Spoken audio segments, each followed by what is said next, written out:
이탈리아에서는 사망자가 급증하고 있습니다. 하루에 600명 이상 이제 사망자가 나오고 있고요. 물론 이제 인구의 구조 특성상 이제 연세가 많으신 분들이 있기 때문에 기존에 있던 질환에 이제 코로나 바이러스까지 겹치면 이제 사망률이 급증하는 거죠. 또 하나는 이제 스페인이 이제 그 급증하는 이제 코로나 바이러스 환자들 때문에 지금 상당히 당황하고 있습니다. 그래서 뭐 프랑스도 그렇고 스페인도 그렇고 뭐 그 자가 격리를 하지 않는 경우 통행을 허가받지 않고 통행하는 경우에는 이제 500만 원, 600만 원 벌금을 내는 좀 상황까지 와 있습니다.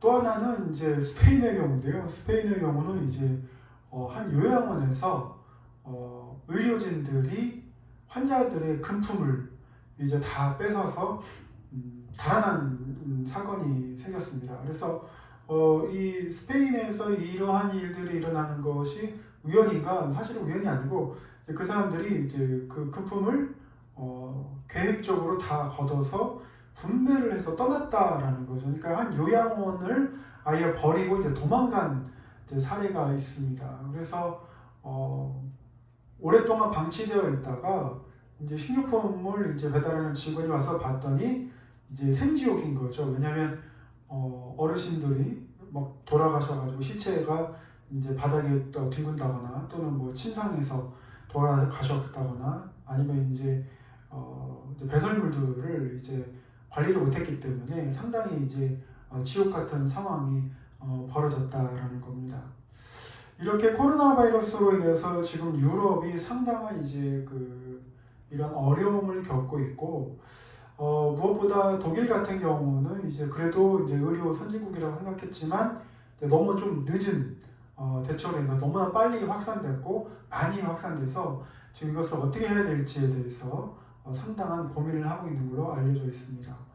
특별히 미국 식약청인 이제 FDA는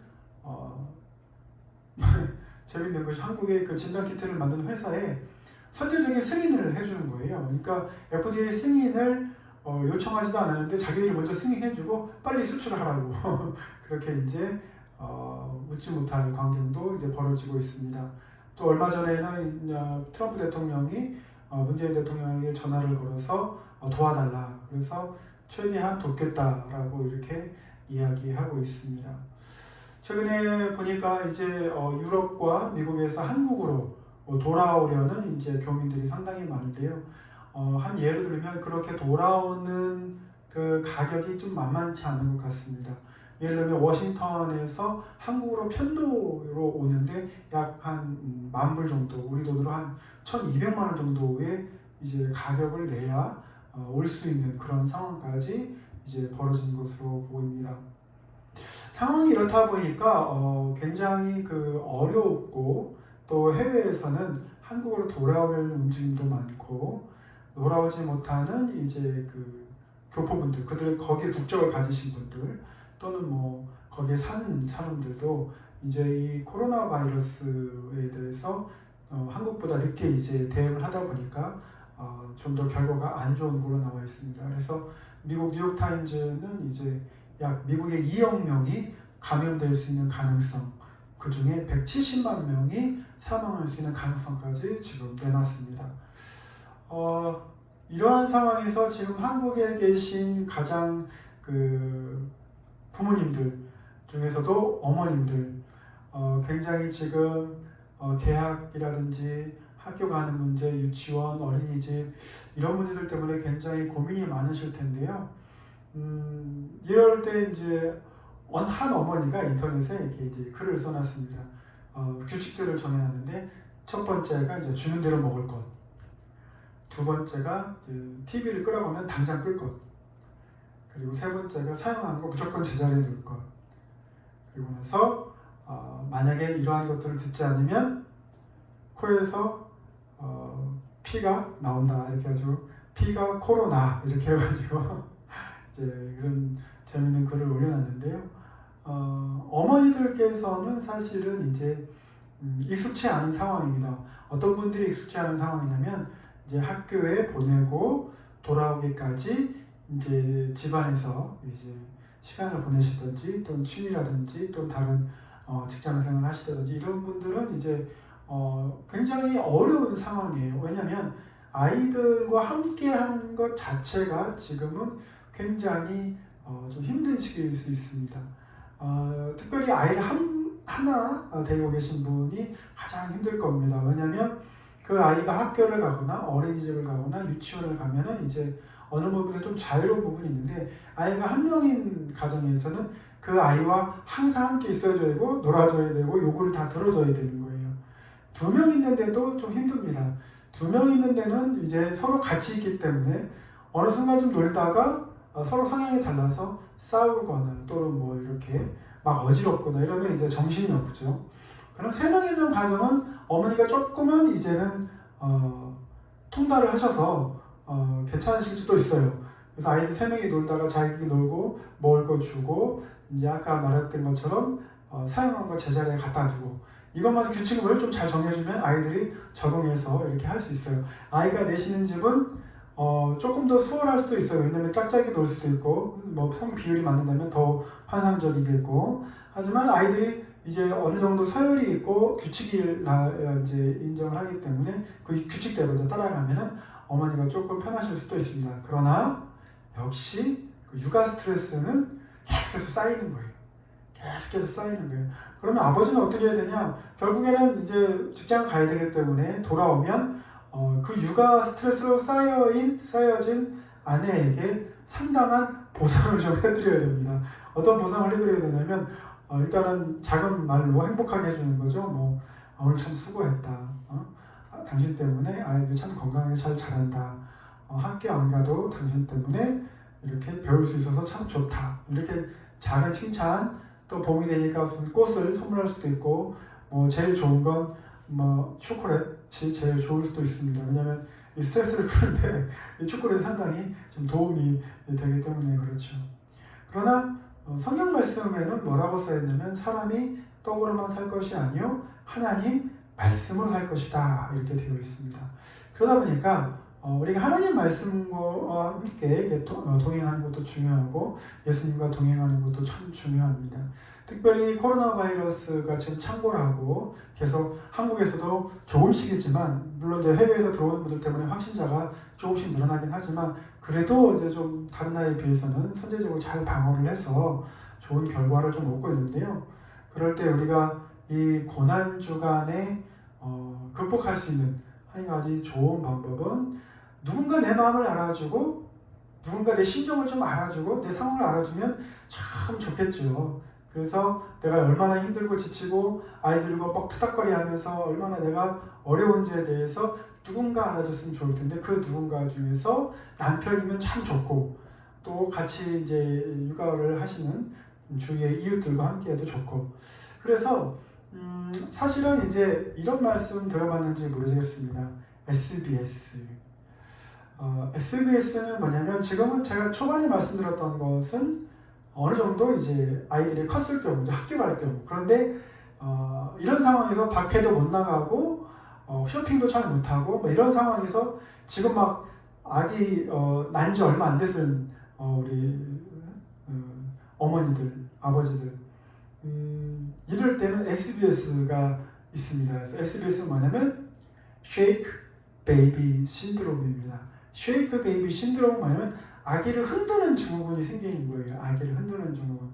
지금 각 아기를 태어나서 갖고 계신 분, 그래서 양육하시는 분들은 아직은 잘 모르실 거예요. 그러나 지금 아기가 한 3개월 정도 되면서 2개월이 되면서 막 시도 때도 없이 울고, 시도 때도 없이 막 분이 달라고 그러고, 시도 때도 없이 막 목이 달라고 그러고, 막 그래서 피로가 막 누적됐을 때, 그런데 밖에 나가서 또 코로나 바이러스 때문에 나가서 이제 아무것도 못할 때, 그때 더 극심해지는 거거든요. 이럴 때 이제 쉐이크 베이비 신드롬이 나타날 수 있습니다. 그래서 이 쉐이크 베이비 신드롬은 뭐냐면, 갑자기 막 육아를 하다가 자기도 모르게 아이를 막 흔드는 거예요. 막 흔드는 겁니다. 도대체 왜 이래? 빨리 자란 말이야! 이럴 수 있어요. 왜 이렇게 울어대?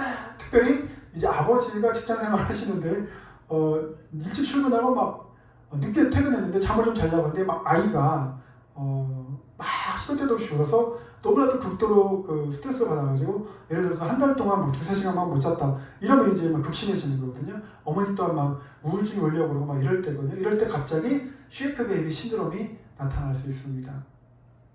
그러면 이 쉐이크 베이비 신드롬은 누구나 막을 수 있습니다. 누구나에게도 일어날 수 있지만 누구나 막을 수 있습니다. 그래서 본인이 자각을 하고 있어야 돼요. 특별히 이런 경우에는. 그래서 어떻게 해야 되냐면 먼저 아이가 막 똥 울어가지고 스트레스가 극심할 때는 첫 번째 바로 다른 방으로 가십시오. 바로 다른 방으로 가서 심호흡을 하세요. 심호흡을 하시고 창문을 열고 심호흡을 하세요. 아이가 같이 있으면 안 됩니다. 지금 당장 아이를 놓고 나가셔서 옆방으로 가셔가지고 심호흡을 하세요. 만약에 그렇지도 못한다면 베란다 쪽으로 나가서 베란다 쪽에서 좀 이렇게 심호흡을 하세요. 심호흡을 하세요. 예? 그런데 만약에 그것도 안 되겠다. 그러면은 옆방으로 가서 좀 뭐라든지 막 이불을 때릴 수 있으면 때리고 뭐 베개로 뭔가 할 수 있으면 하십시오. 실제로 저도 이제 아이를 한 4명 키웠는데 베이비 SBS가 오는 거야. 쉐이크 베이비 신드롬이 오는 거야. 그래서 그 신드롬 딱 올 때 자기가 너무 화가 나고 막 견딜 수 없을 때 우리 아빠들 잘 들으세요. 막 견딜 수 없을 때 어떻게 하냐? 바로 어떻게 하냐면 아기를 짚는 대신에 베개 양쪽을 딱 짚으세요. 베개 양쪽을 딱 짚고 막 벽이든 뭐든 막 베개로 막 때리세요. 막 때리세요. 내가 잠 못 자고 짜증나고 힘들고 죽겠다면 막 때리세요. 벽을. 때리시고 또 옆방 가서 할 수 있으면 옆방 가서 하고 소리 지르고 싶으면 옆방 가서 막 하시고 막 하세요. 하고 싶을 때까지. 하고 싶을 때까지. 그래서 저도 모르게 도대체 잠을 안 자는데 그러면서 베개를 양쪽으로 막 때린 적이 있어요. 그럼 자기가 평소에 인식하고 있어야 무의식 중에 그렇게 하지, 안 그러면 아이한테 가면 절대 안 됩니다. 그런데 그렇게 해도 안 된다. 그럼 빨리 이웃에게 전화를 거십시오. 뭐 가족도 좋고 친구도 좋고 누구에게, 그래서 물론 가족이 좋겠죠. 그래서 빨리 전화를 걸어서 도움을 요청을 하세요. 아니면 옆집 사는 누구라든지 해서 빨리 요청을 하세요. 요청을 해서 자기가 지금 통제 불능이라는 사실을 알려줘야 됩니다. 만약에 그렇지 않으면 아기를 막 흔들고 장시간 이렇게 오랫동안 10분 이상, 30분 이상 흔들잖아요. 20분 이상. 아기의 뇌는 아주 고정이 안 돼 있어요. 그리고 아직 자라지 못해서 아기가 사망할 수 있습니다. 아기가 사망할 수 있어요. 그래서 특별히 뭐 아기를 그 2살 전에 막 던져가지고 잡는 아빠들 그런 놀이 많이 하는데 그건 애가 좋아서 웃는 게 아니에요. 뇌 이상 신호가 없는 거예요. 그거는 던지면 안 됩니다. 절대 던지면 안 돼요. 보통 뭐 3~4살 이후에도 뭐 위험하지만 정하고 싶으면 30살 이후에 하세요. 그래서 아이와 함께 할 때 그 육아의 스트레스를 본인이 SBS가 올 수 있다는 사실을 인지를 하고 있어야 돼요. 그래서 내가 애 때문에 딱 스트레스가 오면 어떻게 해야 되겠다라는 행동 양식을 늘 숙지를 하고 계세요. 아빠도 엄마들에게 숙지를 하고 계세요. 그리고 나서 평소에 어떤 걸 해야 되냐면 주님과 동행하는 방법을 터득을 해야 됩니다. 특별히 주님과 동행하는 방법에 대해서 기도가 있는데요. 오늘은 그 한 가지 기도를 소개해 드리려고 합니다. 지금 여기에 하나의 이제 그 X배너를 하나 만들어 놨고, 우리가 이제 고난주간이라서 어떻게 하면 예수님의 십자가의 길을 함께 걸을 수 있을까? 예수님을 깊이 묵상하고 걸을 수 있을까에 대해서 한번 함께 나누려고 합니다. 그래서 원래 이 기도문은 그 켈트 기독교에서 나온 기도문입니다. 그래서 5세기에 켈트족들이 전혀 예수님을 모르고 야만인처럼 살아가다가 예수님을 만나고 예수님과 동행하면서 나오는 기도입니다. 그래서 우리가 이거를 뭐라고 하냐면 로리카의 기도라고 합니다. 그래서 이 로리카의 기도는 어떻게 나오냐면, 먼저 제가 영어로 읽어드리겠습니다. Christ with me, Christ before me, Christ behind me, Christ in me, Christ beneath me, Christ above me, Christ on my right, Christ on my left, Christ in the mouth, everyone who speaks to me, Christ in everyone who sees me, Christ every ear that hears me. Salvation is of the Lord, salvation is of Christ. May your salvation, your Lord be ever with us. 이렇게 합니다. 그래서 이렇게 보면 주님 그리스도 나와 함께 기도문이 이렇습니다. 그리스도 내 앞에, 그리스도 내 밑에, 그리스도 내 안에, 그리스도 내 아래에, 그리스도 내 위에, 그리스도 내 오른편에, 그리스도 내 왼편에, 그리스도 내가 앉는 곳에, 그리스도 내가 일어나는 곳에, 그리스도 그 모든 사람의 마음속에, 나를 생각하는 모든 마음속에, 그 다음에 그리스도 모든 사람을 나에게 말하는 사람의 입속에, 그리스도 모든 사람의 나의 말을 듣는 모든 사람의 귀에, 그리고 그리스도는 구원은 주님의 것이고 구원은 그리스도의 것이고, 그래서 당신의 구원이 주님께 있고 주님이 우리와 함께 하시기를, 이러한 기도문입니다. 그래서 Christ with me, Christ before me, Christ behind me, Christ in me, Christ beneath me, Christ above me, Christ right, Christ on my left, Christ where I like, Christ where I sit, Christ where I arise, Christ in the heart of everyone who thinks of me, Christ in the mouth of everyone who speaks to me, Christ in every eye who sees me, Christ in every ear hears me. Salvation is of the Lord, salvation is of the Christ. May your salvation, Lord, be ever with us. 이렇게 되어 있습니다. 그래서 내가 어느 곳에 있던 간에 무엇을 하던 간에 그리스도가 내 온 주위에 함께 하신다라는 믿음을 고백하는 기도예요. 그래서 내가 지금 아이들과 다투는 가운데서도 Christ in me, Christ beneath me, Christ above me, Christ right on my right, Christ on my left, Christ on my behind. 어느 곳에 다 계시다고 고백을 하는 거예요. 그러면서 어떻게 해요? 주님께서 보시는, 그래서 Christ in everyone who sees me 말하는 것은 나를 보는 모든 사람들 위에 그리스도가 있다고 말을 하는 거예요. 이런 겁니다. 어떤 사람이 이제 운전을 하고 하는데 우회전을 하려고 그래요.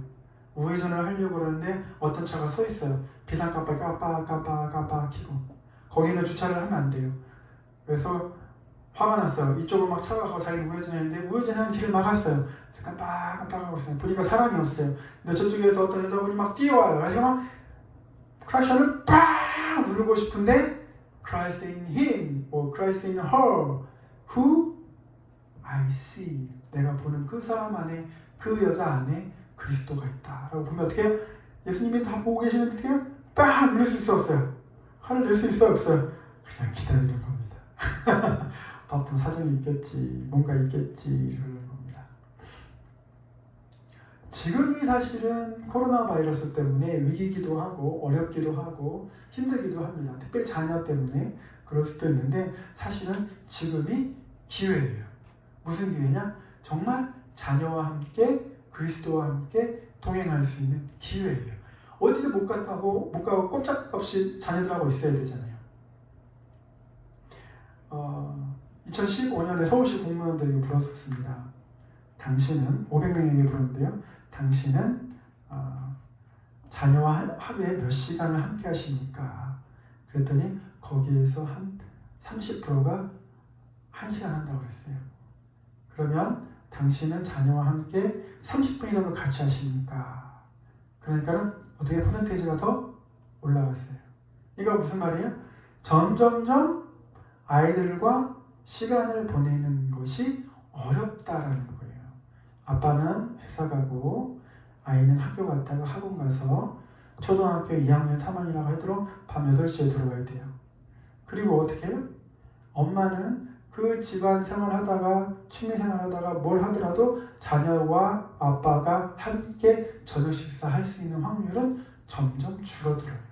그러면 한 번이라도 아이와 함께 눈 마주치고 이야기할 수 있는 시간이 없어지는 거예요.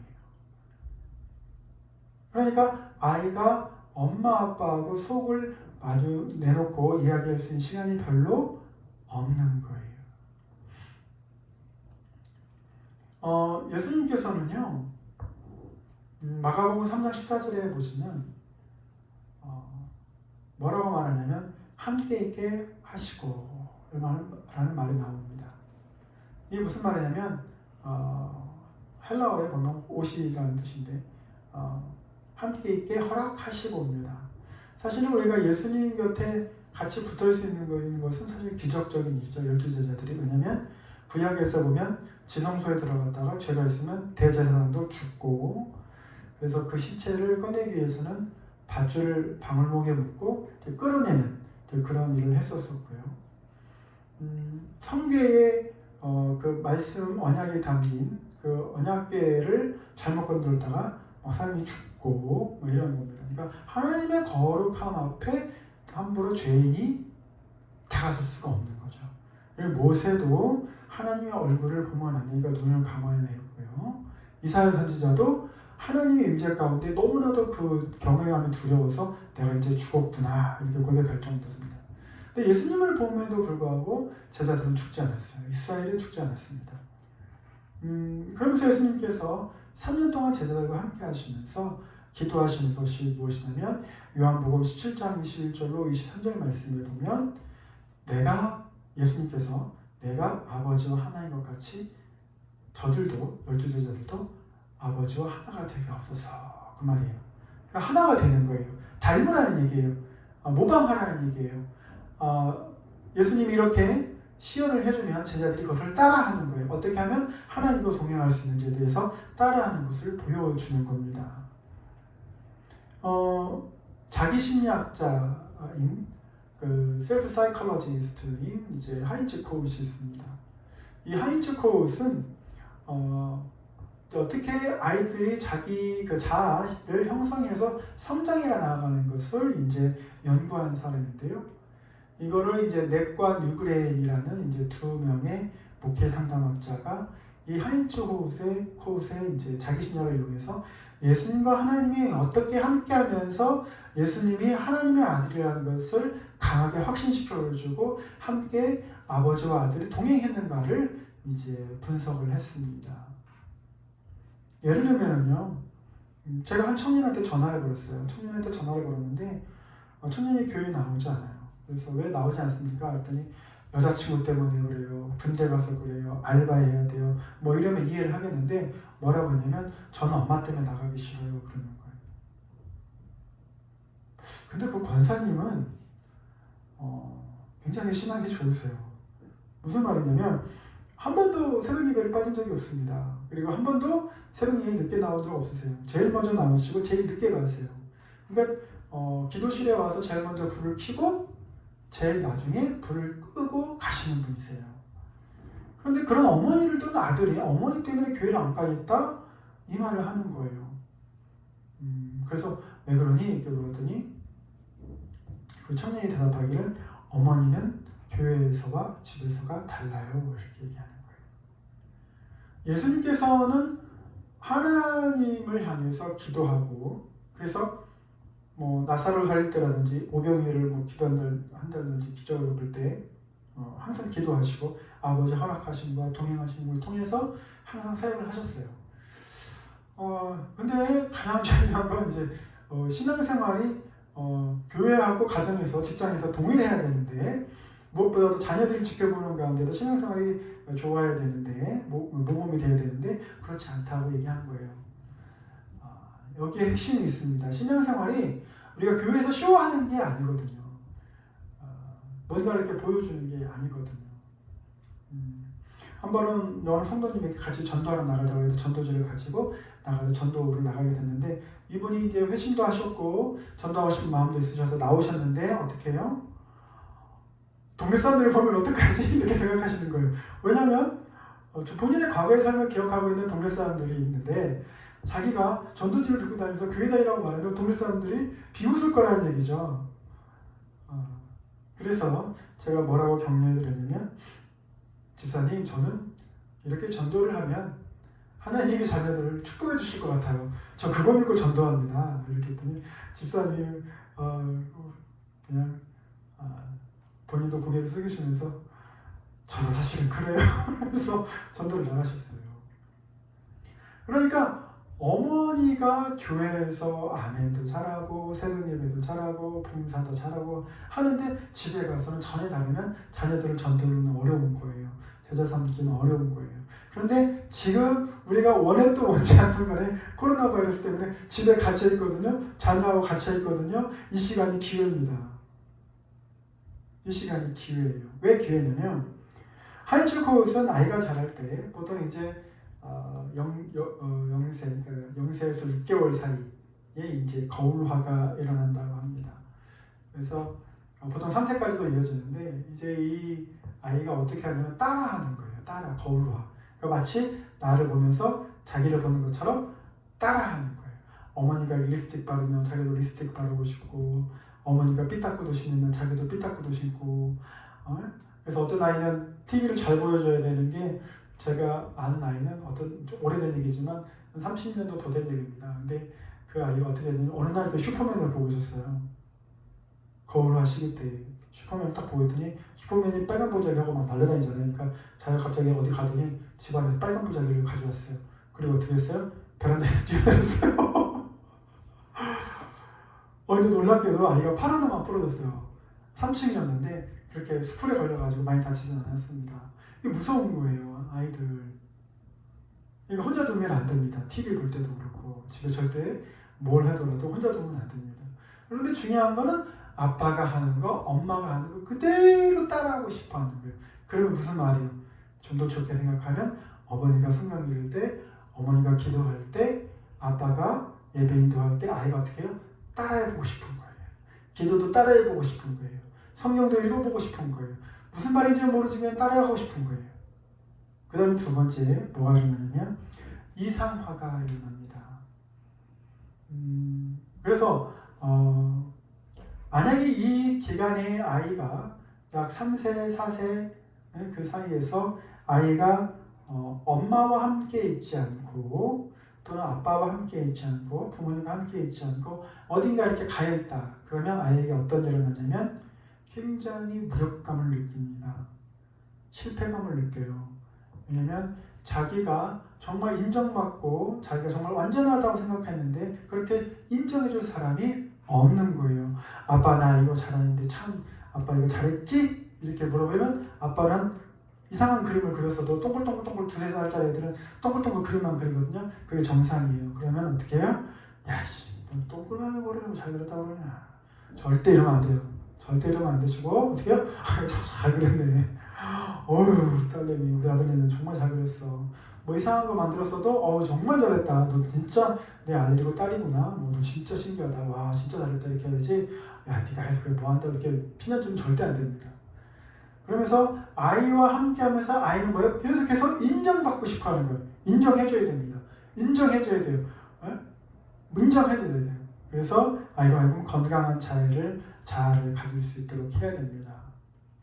세 번째로 이제 쌍둥이화 또는 동일화가 일어나는데요. 자기 정체성을 확립하는 시기입니다. 그래서 이제 6살까지 이어지는데 존재의 정당성, 함께 있는 게 얼마나 좋은 건지. 그래서 스스로에게 하이츠콧은 뭐냐면 이 시기에는 살아있다는 그 느낌, 그 기쁨을 막 느끼게 해주는 거예요. 그런데 이때쯤이 어떻게 가요? 어린이집 가고 유치원 가고 또 나쁜 선생님 만나면 학대당하고 뭐 안 좋은 유치원 원장님 만나면 뭐 음식 이상한 거 먹고. 그런데 집에 있을 때는 어떻게 해요? 집에 있을 때, 가정에 있을 때는 어쨌거나 엄마가 해주는 거잖아요. 어쨌거나 엄마는 힘들고 지치고 그냥 찬밥에 김치 먹어라 그냥 불만 와서 먹으라도 엄마가 해주는 거잖아요. 아이는 그걸 기뻐하는 거예요. 그걸 기뻐하는 거예요. 그래서 뭐예요? 지나가면서라도 아이가 밥 먹어 그러면 우리 아이 정말 이렇게 잘 자라줘서 고마워. 아빠한테 와줘서 고마워. 엄마한테 와줘서 고마워. 이렇게 하는 거예요. 예수님이요 제자들을 보면서 단 한 번이라도 이런 말 한 적 없어요. 애가 왜 너 그렇게 생겼냐? 그런 말 한 적 없어요. 야, 네가 무슨 사도가 돼가지고 무슨 네가 뭐 세계 보고 막 야 집에 가라 이런 말 없어요. 이런 말 없어요. 물론 꾸짖기도 하시고 책망하기도 하십니다. 하지만 절대로 그 정체성에 대해서 건든 적 없으세요. 가룟에다가 입에다가 볼에다가 입을 맞출 때 이 새끼 나 팔아먹으려고 이런 말 하지 않으셨어요.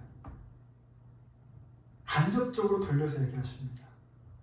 베드로가 마태복음 26장 33절에 32절과 33절에 제가 주를 위해서 죽겠습니다 이렇게 했어요. 주를 위해서 죽겠습니다. 충성 사역을 합니다.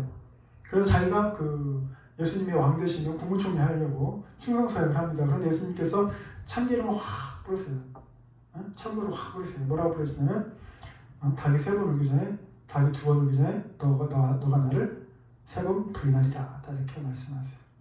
그러니까 그 충성의 거대한 자아를 바늘로 뻥 뚫어버리는 거예요. 뻥 뚫어버리는 거예요. 결혼하시기 전에 현모양처가 되겠다고, 좋은 아빠가 되겠다고, 그래서 이 아이가 나한테 태어나서 한 번이라도 처음 말할 때 아빠 이렇게 말해주기로는 그 순간 막 너무나도 전율이 넘치고 막 이러는데 실제로 양육에 딱 들어가면 어떻게 해요? 마음에 안 드는 순간이 많아요. 화가 나는 순간이 많아요. 아이를 이렇게 언어적으로 이렇게 깔아보고 아이를 이렇게 자존감을 낮게 해주는 경우가 있어요. 한 번은 이마트를 갔습니다. 이마트를 갔는데 이 시기를 벗어난 아이예요. 10대라는 얘기죠. 6세까지 가올화, 이상화, 동일화가 이러는데 10대 13살 정도 되는 아이예요. 아이가 마트에 왔으니까 부모님이랑 같이 왔으니까 너무 신났어요. 왜 신났어요? 부모님과 이렇게 같이 올 시간이 별로 없었던 거예요. 만약에 이 시기를 잘 거치지 못하면 어떻게 되냐면 결핍, 결합 증후군이 일어나요. 결합, 결핍 증후군. 그러니까 이 딱 부모님과 하나가 돼서 사랑받고 존중받고 자존감 높은 아이가 돼야 되는데 만약 이 시기에 너무 많이 학원이나 학교나 유치원에 많이 떨어져 있어가지고 함께 공감하지 못하고 해서 감정이 평평하지 않고 탄탄하지 않고 어그러져 있는 아이들이 나중에 10대에 가면 뭐하고 결합하려고 막 하냐면 아이돌이라든지 어떤 취미라든지 뭐해서 결합하려고 그래요. 그래서 그 사마리아의 우물가의 여인이 있는데 네가 남편이 5이 있었으나 지금 사는 남자는 내 남편이 아니다 이 말 하시거든요. 예수님께서 그게 무슨 말이냐면 성인이 되었어도 결합결핍 증후군이 있으면 어떻게 해요? 안정감이 없는 거예요. 안정감이 없어요. 그러니까 떠돌아다녀요. 마음이 떠돌아다니니까 이 사람에게도 빠지고 저 사람에게도 빠지고 그러니까 안정감이 없는 거예요. 그러니까 부모님이 이 시기에 굉장히 잘해야 되는데 그 아이는 이마트에 있던 아이는 너무나도 즐거웠던 거예요. 그 순간에 같이 부모님하고 쇼핑하니까. 근데 엄마는 너무나도 힘들고 있었던 거예요. 하루 종일 직장 생활하고 또 장보러 왔으니까 너무 피곤한 거예요. 그래서 짜증이 여기까지 올라오는데 이 여자아이가 화장실 갔다 와서 손을 씻고 너무 신나서 엄마한테 물을 쫙 뿌렸어요. 그러니까 엄마가 어떻게 해야 돼? 반응이 어머해! 이렇게 하면서 뿌리지 마! 이렇게 해야 되는데 엄마가 어떻게 싸대기를 팍 때렸어요. 근데요, 그 아이가 건강하다면 이렇게 반응하죠. 딱 맞고 울어야 돼요. 우는 게 무슨 말이냐면 나는 당신 딸인데 왜 나를 때리느냐, 내가 무엇을 잘못했느냐 하고 반항하는 거거든요. 울어야 정상인데 이 아이가 어떻게 반응했냐면 웃었어요. 정상 아닙니다. 자기가 맞은데 웃은 거 정상 아니에요. 왜 이 아이가 웃었겠어요? 체념하는 거예요. 여기 세 번째, 동일화가 안 되는 거예요. 함께함, 살아있는 느낌을 못 갖는 거예요. 난 이런 존재구나. 그러면 그렇지. 나는 집에서 이렇게 맞아도 되는 아이야. 그 장면을 보면서 어머니 가서 그렇게 해서 결핍 증후군이 일어났을 거 하인지 그곳에 자기 심리학 이론에 따르면 그렇게 때리면 안 되니까 말이 안 먹히는 거예요. 그거는. 왜 그래요? 어머니도 그런 경험이 있을 수가 있어요. 어렸을 때. 존중받지 못한 경험이 있을 수 있어요. 그래서 제가 서두에 뭐라고 말씀드렸냐면 기도문을 하나 알려줬잖아요. Christ in me, Christ with me. 그리스도 내 안에, 그리스도 나와 함께, 그리스도 내 앞에, 그리스도 내 위에, 그리스도 내 뒤에, 그리스도 내 아래. 그리스도 모든 사람, 내가 만나는 모든 사람 안에 그리스도가 있고, 이런 기도문을 알려드린 이유가 무슨 말이냐면 그 자존감을 그리스도 안에서 회복하라는 거예요. 우리는 자녀들을 끊임없이 사랑할 수 없습니다. 우리는 자녀들에게 끊임없이 줄 수 없어요. 왜? 우린 인간이니까. 우리는 결함이 있는 죄된 인간이니까 그렇게 해줄 수가 없어요. 우리가 아가페를 갖고 있는 게 아니에요. 무조건적인 사랑을 갖고 있는 게 아니에요. 어떻게 해야 돼요? 성령을 통해서 하나님의 사랑을 받아서 우리가 자녀들한테 흘려줘야 돼요. 우리나라 말 중에 너무나도 좋은 말이 있습니다. 무슨 말이 있어요? 내리사랑. 막내한테 갈수록 사랑이 더한다고 하지만 본인이 그렇다고 해서 똑같이 그 자녀들을 동일하게 완벽하게 사랑해 줄 수는 없어요. 그러니까 어떻게 사랑해줘요? 하나님, 저는 엄마입니다. 하나님, 저는 아빠입니다. 저는 부족합니다. 저는 완전히 사랑할 수 없습니다. 하나님, 저를 사용해 주셔서 우리 아이를 축복해 주세요. 우리 아이를 축복해 주세요. 어느 날 켄터키 윌모어에서 조그마한 기도 그림판을 보게 되었습니다. 거기에 뭐라고 써있냐면 Baby's Prayer라고 써있습니다. 아기의 기도. 뭐라고 써있냐면 제목이 Baby's Prayer, 아기의 기도인데, 하나님, 제가 사랑받게 해주세요.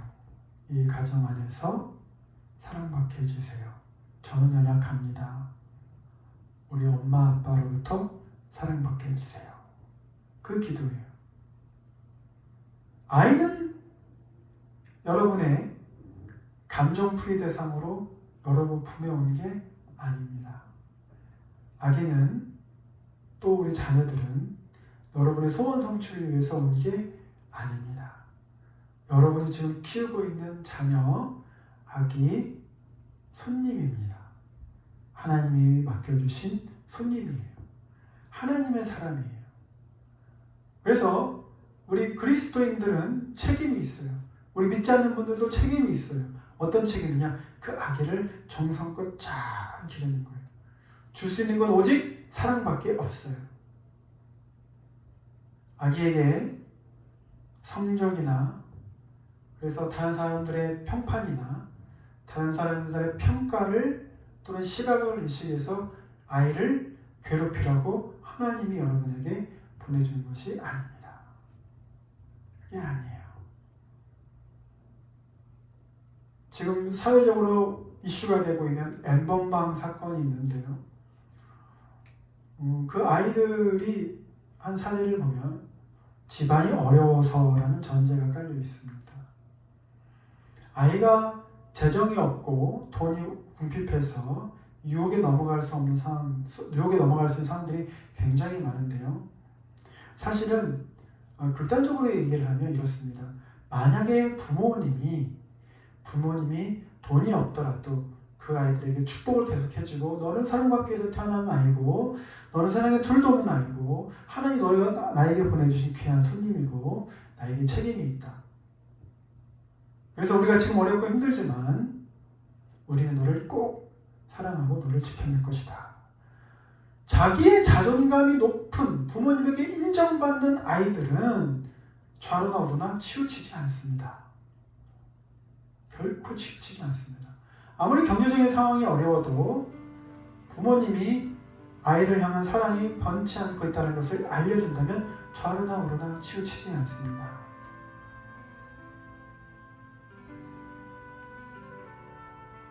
그리고 지금 코로나 때문에 어려워서, 경제적으로 어려워서, 생업이 어려워서 지금 당장 내일 먹을 것도 없으시더라도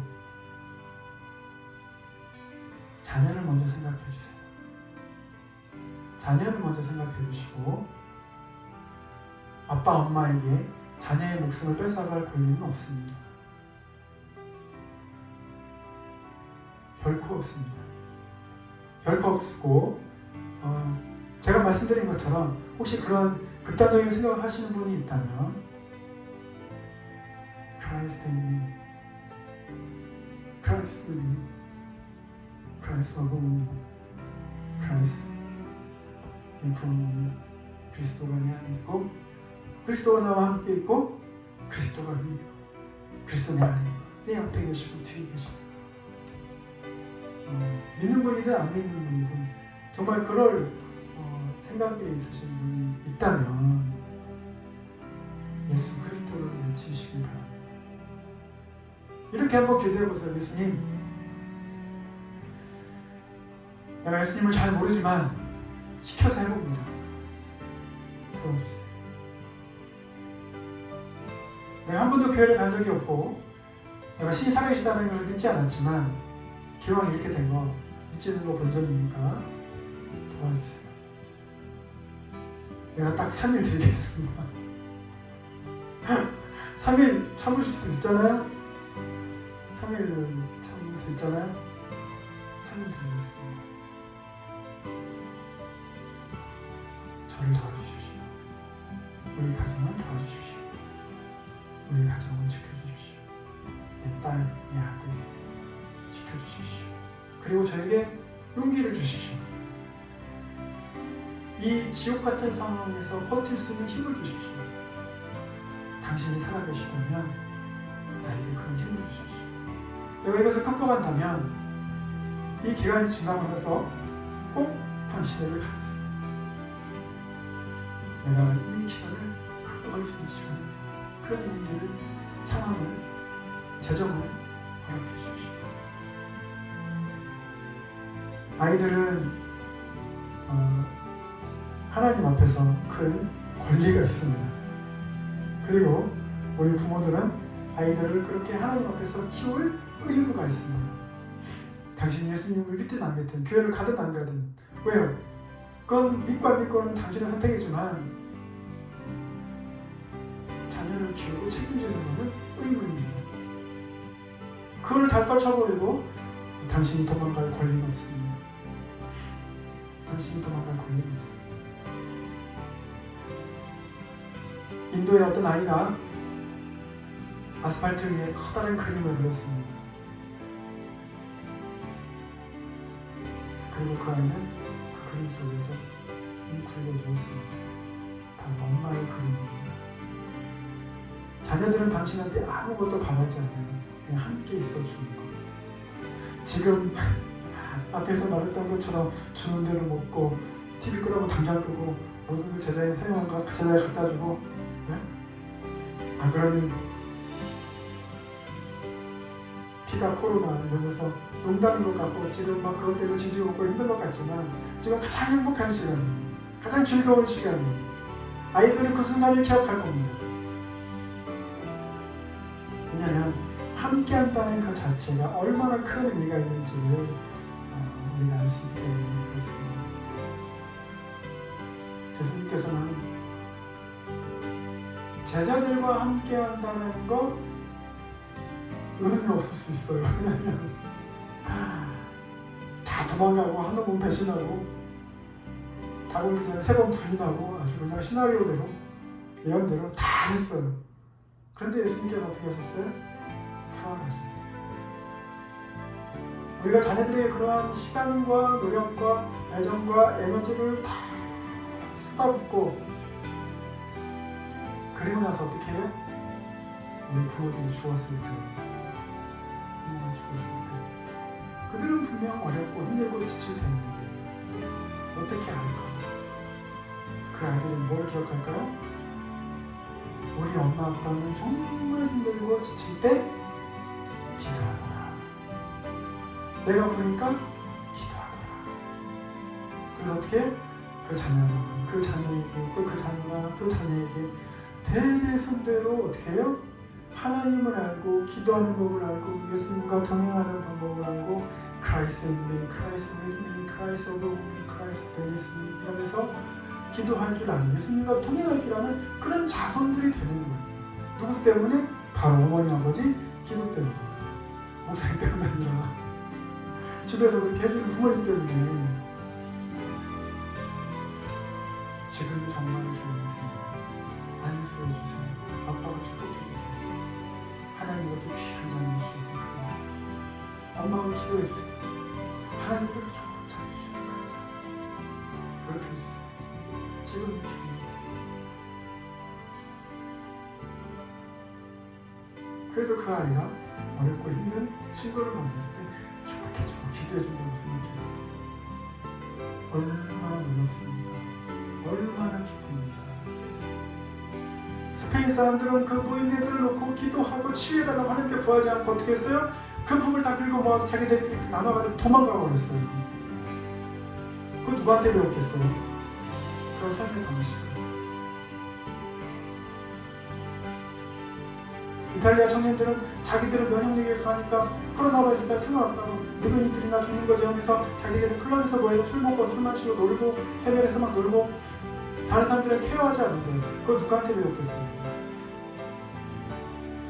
반면에 대한민국에서는 100으로가 명료해지니 어떻게 해요?